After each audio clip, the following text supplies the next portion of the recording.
Once upon a time, there was a girl, Sasha, 17 years old, Alexandra Feodorovna, as she liked to call herself.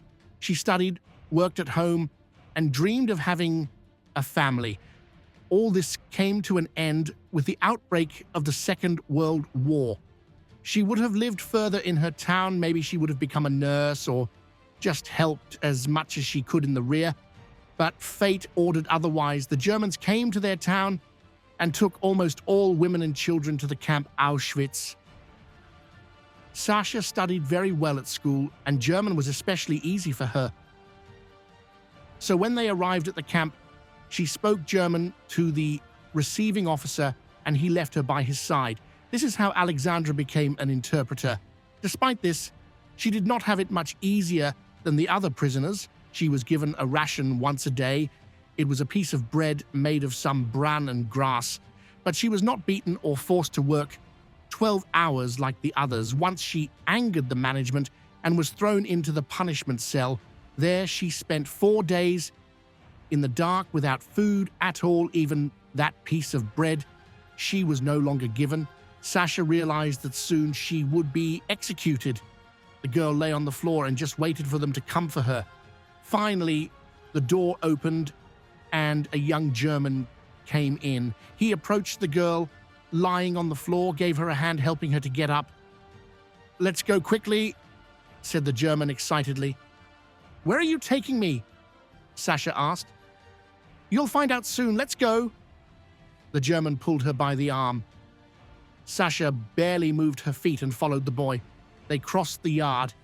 He came to the cart in which the prisoners were sitting. In this cart, people were taken to another camp for work. The German put Sasha in the cart. "The cart will be met. Say that you are from Hans. You will be escorted. Don't be afraid of anything," he told the girl, and signaled the coachman to move off. Sasha did not remember how long they drove, as she was always half asleep.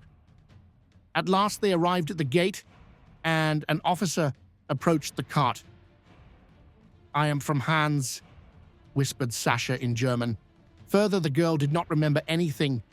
Coming to herself and opening her eyes, she saw around her beds, on which lay wounded German soldiers. She tried to sit up, but for some reason she felt dizzy and fell back on the pillow.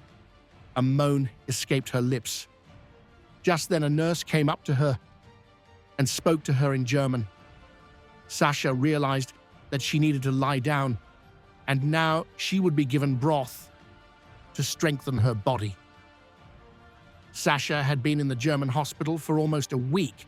Soon she would be discharged, and she wondered what would happen to her. She realized that for some reason she was considered her own, but she didn't know why. On Friday morning, a nurse came to her and told her that someone had come to see her. Sasha got out of bed and staggered outside. Hans stood on the porch and smiled at her. Hans explained to the girl that he really liked her and couldn't let her die. After this conversation, Hans came to see Sasha almost every day, and on the day of discharge, he met her on the threshold of the hospital with a bouquet of flowers. Hans and Alexandra married. They lived a long life together. They lived 71 years. They had 4 children and later became happy grandparents to 10 grandchildren. And this story was told to me by Alexandra's great-granddaughter,